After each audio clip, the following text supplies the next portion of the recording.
The Wrong Box, by Robert Louis Stevenson and Lloyd Osborne. Chapter 3. The Lecturer at Large. Whether mankind is really partial to happiness is an open question. Not a month passes by but some cherished son runs off into the merchant service, or some valued husband decamps to Texas with a lady help. Clergymen have fled from their parishioners, and even judges have been known to retire. To an open mind it will appear, upon the whole, less strange that Joseph Finsbury should have been led to entertain ideas of escape. His lot, I think we may say, was not a happy one. My friend Mr. Morris, with whom I travel up twice or thrice a week from Snaresbrook Park, is certainly a gentleman whom I esteem, but he was scarce a model nephew. As for John, he is of course an excellent fellow, but if he was the only link that bound one to a home, I think the most of us would vote for foreign travel. In the case of Joseph, John, if he were a link at all, was not the only one. Endearing bonds had long enchained the old gentleman to Bloomsbury, and by these expressions I do not in the least refer to Julia Hazeltine, of whom, however, he was fond enough, but to that collection of manuscript notebooks in which his life lay buried. That he should ever have made up his mind to separate himself from these collections, and go forth upon the world with no other resources than his memory supplied, is a circumstance highly pathetic in itself, and but little creditable to the wisdom of his nephews. The design, or at least the temptation, was already some months old, and when a bill for £800, payable to himself, was suddenly placed in Joseph's hand, it brought matters to an issue. He retained that bill, which to one of his frugality meant wealth, and he promised himself to disappear among the crowds at Waterloo, or, if that should prove impossible, to slink out of the house in the course of the evening, and melt like a dream into the millions of London. By a peculiar interposition of Providence and railway mismanagement, he had not so long to wait. He was one of the first to come to himself and scramble to his feet after the Browndean catastrophe, and he had no sooner remarked his prostrate nephews than he understood his opportunity and fled. A man upwards of 70, who has just met with a railway accident, and who is cumbered besides with the full uniform of Sir Faraday Bond, is not very likely to flee far. But the wood was close at hand, and offered the fugitive at least a temporary cover. Hither then the old gentleman skipped with extraordinary expedition, and being somewhat winded and a good deal shaken, here he lay down in a convenient grove, and was presently overwhelmed by slumber. The way of fate is often highly entertaining to the looker-on, and it is certainly a pleasant circumstance that while Morris and John were delving in the sand to conceal the body of a total stranger, their uncle lay in dreamless sleep a few hundred yards deeper in the wood. He was awakened by the jolly note of a bugle from the neighbouring high road, where a char-a-banc was bowling by with some belated tourists. The sound cheered his old heart. It directed his steps into the bargain, and soon he was on the highway, looking east and west from under his visor, and doubtfully revolving what he ought to do. A deliberate sound of wheels arose in the distance, and then a cart was seen approaching, well filled with parcels, driven by a good-natured looking man on a double bench, and displaying on a board the legend, "I. Chandler, Carrier." In the infamously prosaic mind of Mr. Finsbury, certain streaks of poetry survived, and were still efficient. They had carried him to Asia Minor as a giddy youth of 40, and now, in the first hours of his recovered freedom, they suggested to him the idea of continuing his flight in Mr. Chandler's cart. It would be cheap, properly broached, might even cost nothing, and after years of mittens and hygienic flannel, his heart leapt out to meet the notion of exposure. Mr. Chandler was perhaps a little puzzled to find so old a gentleman so strangely clothed, and begging for a lift on so retired a roadside, but he was a good-natured man, glad to do a service, and so he took the stranger up. and he had his own ideas of civility, and so he asked no questions. Silence, in fact, was quite good enough for Mr. Chandler, but the cart had scarcely begun to move forward ere he found himself involved in a one-sided conversation. "I can see," began Mr. Finsbury, "by the mixture of parcels and boxes that are contained in your cart, each marked with its individual label, and by the good Flemish mare you drive, that you occupy the post of carrier in that great English system of transport which, with all its defects, is the pride of our country." "Yes, sir," returned Mr. Chandler vaguely, for he hardly knew what to reply. "Them parcel posts have done us carriers a world of harm." "I am not a prejudiced man," continued Joseph Finsbury. "As a young man I travelled much. Nothing was too small or too obscure for me to acquire. At sea I studied seamanship, learned the complicated knots employed by mariners, and acquired the technical terms.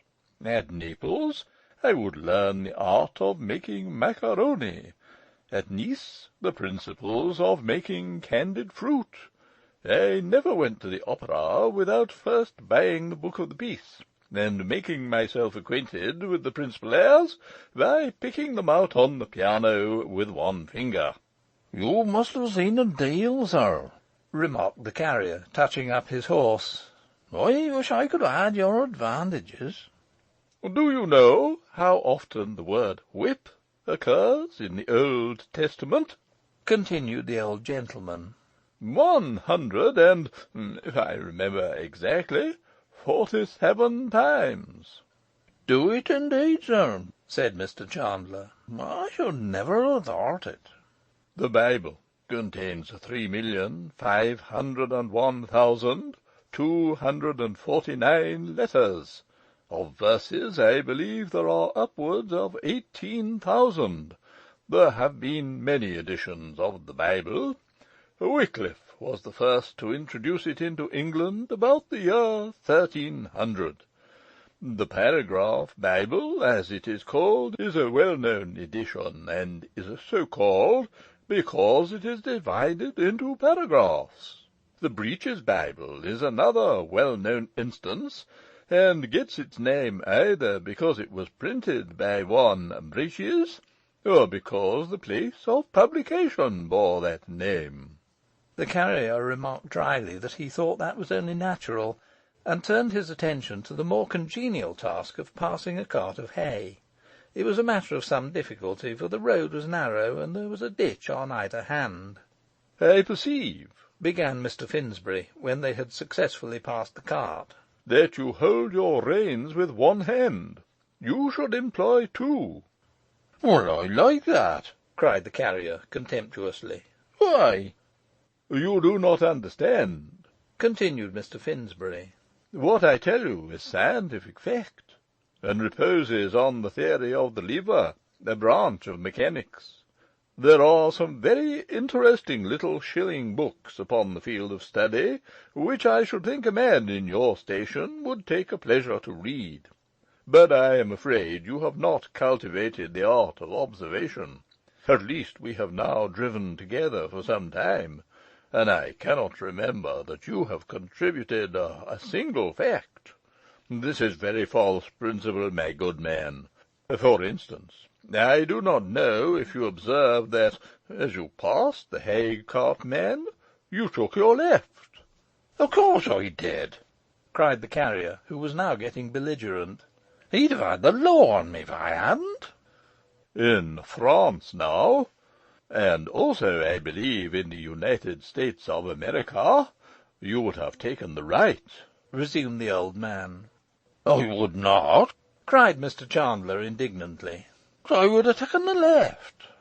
"I observe again," continued Mr. Finsbury, scorning to reply, "that you mend the dilapidated parts of your harness with string. I have always protested against this carelessness and slovenliness of the English poor. In an essay that I once read before an appreciative audience—" "'Tain't string," said the carrier sullenly. "It's packthread." I have always protested, resumed the old man, that in their private and domestic life, as well as in their labouring career, the lower classes of this country are improvident, thriftless, and extravagant. A stitch in time—" "Who the devil are the lower classes?" cried the carrier. "You're the lower classes yourself. If I thought you were a bloomin' aristocrat, I shouldn't have given you a lift." The words were uttered with undisguised ill feeling. It was plain the pair were not congenial, and further conversation, even to one of Mr. Finsbury's pathetic loquacity, was out of the question. With an angry gesture, he pulled down the brim of his forage cap over his eyes, and, producing a note-book and a blue pencil from one of his innermost pockets, soon became absorbed in calculations. On his part, the carrier fell to whistling with fresh zest, and if, now and again, he glanced at the companion of his drive, it was with mingled feelings of triumph and alarm. Triumph, because he had succeeded in arresting that prodigy of speech, and alarm lest, by any accident, it should begin again. Even the shower which presently overtook and passed them was endured by both in silence, and it was still in silence that they drove at length into Southampton. Dusk had fallen.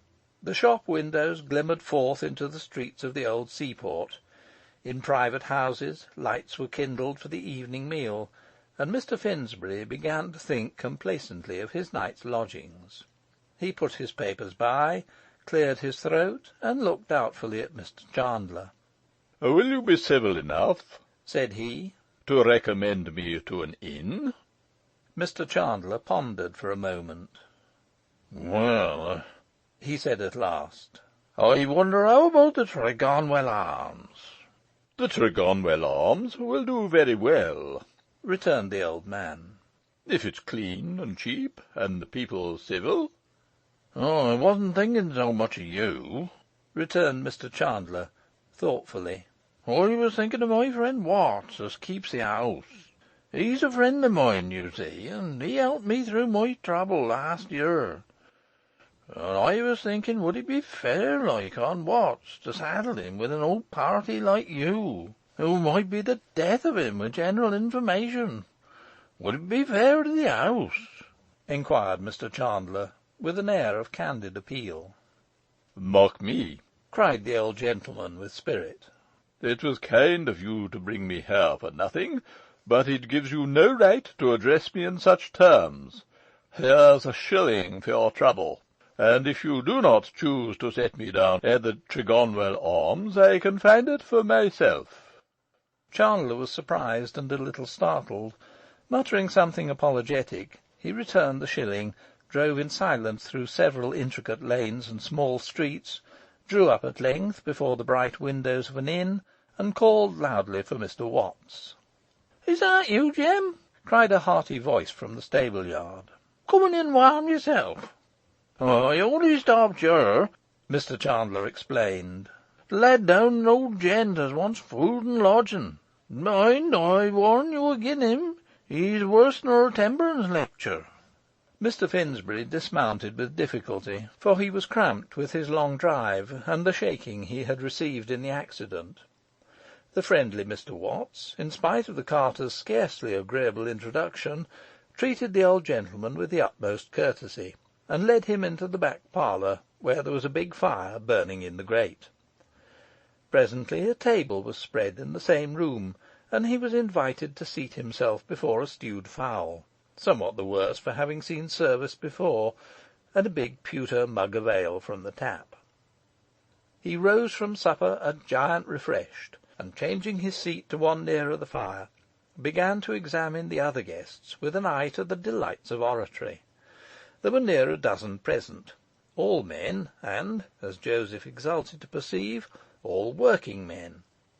Often already had he seen cause to bless that appetite for disconnected fact and rotatory argument which is so marked a character of the mechanic. But even an audience of working men has to be courted, and there was no man more deeply versed in the necessary arts than Joseph Finsbury.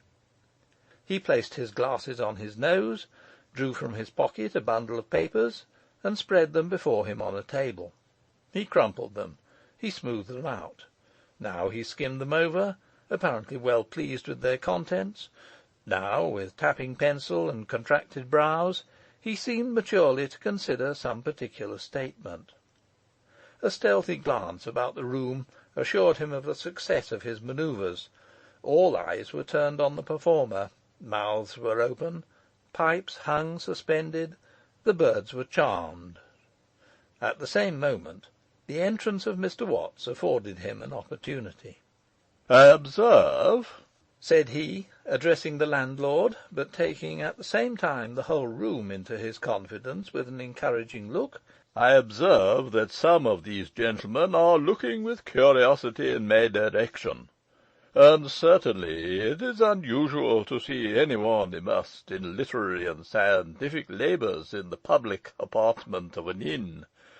I have here some calculations I made this morning upon the cost of living in this and other countries, a subject, I need scarcely say, highly interesting to the working classes. I have calculated the scale of living for incomes of 80, 160, 200, and 240 pounds a year. I must confess that the income of 80 pounds has somewhat baffled me, and the others are not so exact as I could wish, for the price of washing varies very largely in foreign countries, and the different cokes, coals, and firewoods fluctuate surprisingly. I will read my researches, and I hope you won't scruple to point out to me any little errors that I may have committed, either from oversight or ignorance. I will begin, gentlemen, with the income of 80 pounds a year." Whereupon the old gentleman, with less compassion than he would have had for brute beasts, delivered himself of all his tedious calculations.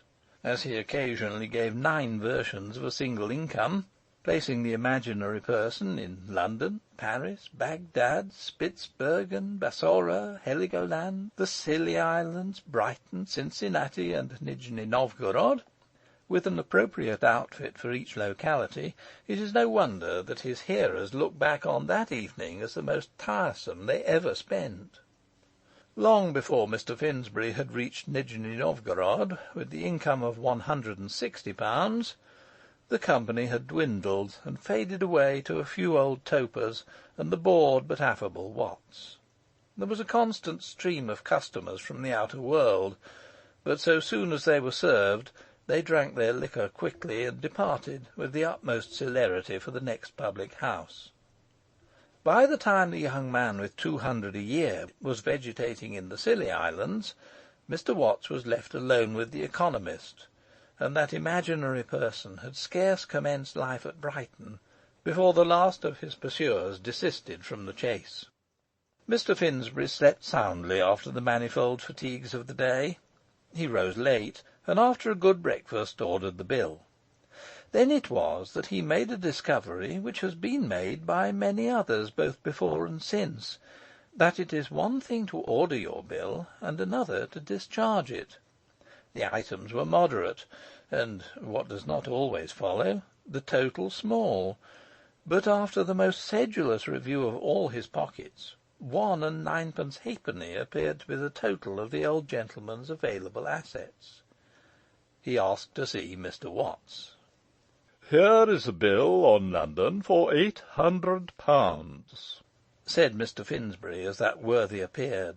I am afraid, unless you choose to discount it yourself, it may detain me a day or two till I can get it cashed."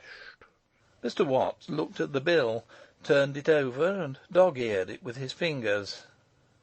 "It'll keep you a day or two," he said, repeating the old man's words. "You have no other money with you?" "Some trifling change," responded Joseph. "Nothing to speak of." "Then you can send it to me. I should be pleased to trust you." "To tell the truth," answered the old gentleman, "I am more than half inclined to stay. I am in need of funds." "If a loan of 10 shillings will help you, 'tis at your service," responded Watts with eagerness. "No, I think I would rather stay," said the old man, "and get my bill discounted. You shall not stay in my house, cried Mr. Watts. This is the last time you shall have a bed at the Tregonwell Arms. I insist upon remaining, replied Mr. Finsbury, with spirit. I remain by Act of Parliament. Turn me out if you dare. Then pay your bill, said Mr. Watts. Take that, cried the old man, tossing him the negotiable bill. 'Tis not legal tender, replied Mr. Watts. You must leave my house at once. You cannot appreciate the contempt I feel for you, Mr. Watts, said the old gentleman, resigning himself to circumstances. But you shall feel it in one way. I refuse to pay my bill. I don't care for your bill, responded Mr. Watts. What I want is your absence.